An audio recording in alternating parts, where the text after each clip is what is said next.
Assalamualaikum warahmatullahi wabarakatuh. Ibu-ibu anggota Dharma Wanita Persatuan Kantor Kementerian Agama Kabupaten Sumeneb yang berbahagia. Pada hari ini kita sudah memasuki bulan suci Ramadan yang di dalamnya ada kewajiban yang telah ditetapkan oleh Allah Subhanahu wa taala kepada setiap muslim untuk melaksanakan ibadah puasa. Sebagaimana Allah telah berfirman dalam Al-Quran yang berbunyi A'udzubillahi minasyaitonirrajim. Bismillahirrahmanirrahim. Ya ayyuhalladzina amanu kutiba alaikumusyamu kama kutiba alal ladzina min qablikum la'allakum tattaqun. Di akhir ayat Allah menyebutkan la'allakum tattaqun. Di akhir ayat itu Allah menginginkan kita semua sebagai umat muslim untuk menghadapkan diri kita dan hati kita untuk menjadi muslim yang sejati. Muslim yang membawa dan mendapatkan predikat takwa kepada Allah. Ibu-ibu yang berbahagia, ada hal-hal yang harus dihindari ketika kita melaksanakan ibadah puasa, agar puasa kita diterima oleh Allah dan sesuai dengan kaifiah yang sudah ditetapkan oleh baginda Rasulullah SAW, sehingga ibadah puasa kita menjadi ibadah yang diterima oleh Allah Subhanahu wa taala. Hal-hal yang dimaksudkan adalah yang harus dihindari oleh seorang muslim yang sedang berpuasa. Di antaranya ada 8 hal yang harus diperhatikan. Yang pertama, bahwa orang yang berpuasa tidak melakukan perbuatan memasukkan sesuatu ke dalam tubuhnya dengan makan dan minum ataupun melakukan sesuatu dengan sengaja. Sebagaimana juga ketika kita melaksanakan berwudu, kita tahu bahwa intinsyak itu memasukkan ke lubang hidung. Namun ketika kita berpuasa, kita hindari untuk memasukkan air ke dalam hidung ketika berpuasa, karena hal itu bernilai makruh.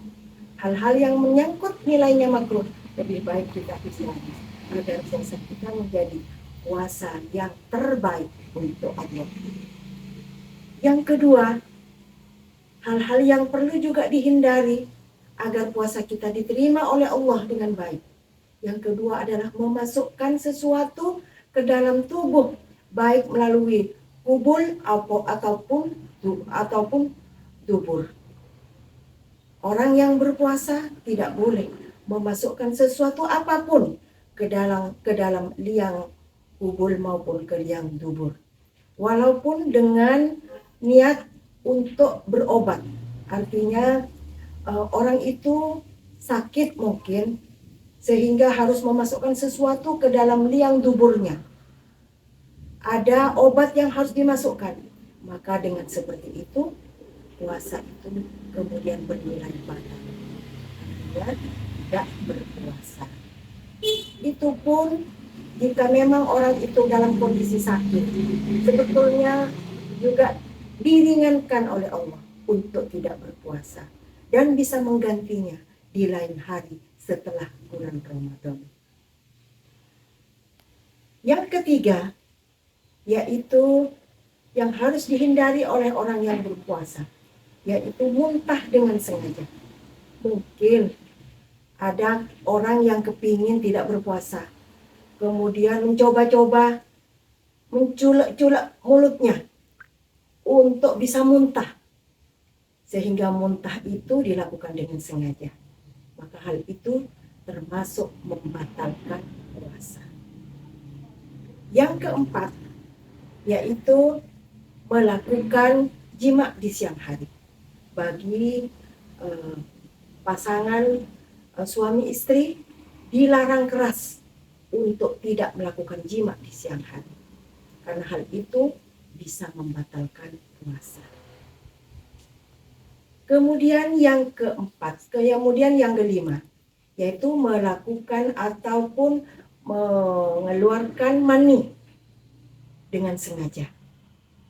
Artinya mungkin ada seseorang yang masih muda-mudi, masih ada nafsu yang menggebu-gebu, sehingga dia melakukan onani. Hal itu jika dilakukan pada waktu siang hari dan dilakukan dengan sengaja, onani tersebut membatalkan puasa. Yang keenam yaitu gila. Orang yang hilang akal, maka puasanya jelas otomatis batal karena harus berakal. Dia sadar betul bahwa dia menjalankan perintah Tuhannya, melaksanakan perintah Allah Subhanahu wa Ta'ala. Yang ketujuh, murtad. Orang yang murtad yang sudah keluar dari agama Islam, jelas itu sudah tidak memiliki kewajiban untuk melaksanakan ibadah puasa. Jelas puasanya pun menjadi batal. Yang kedelapan adalah haid dan nifas. Perempuan yang sedang dalam keadaan haid ataupun nifas juga membatalkan puasanya. Artinya tidak punya kewajiban untuk melaksanakan ibadah puasa di bulan Ramadan dan wajib menggantinya di lain hari setelah Ramadan. Itulah 8 hal yang harus dihindari agar puasa kita tidak batal dan diterima oleh Allah sebagai ibadah yang diridhoi oleh Allah. Semoga kita semua dalam menjalankan ibadah puasa ini harus dengan keadaan ikhlas dan tawaduk kepada Allah, dengan serta-merta mengharapkan ridho Allah. Mudah-mudahan diterima oleh Allah. Amin ya rabbal alamin. Akhiron, wallahul muwaffiq ila aqwamit thoriq. Wassalamualaikum warahmatullahi wabarakatuh.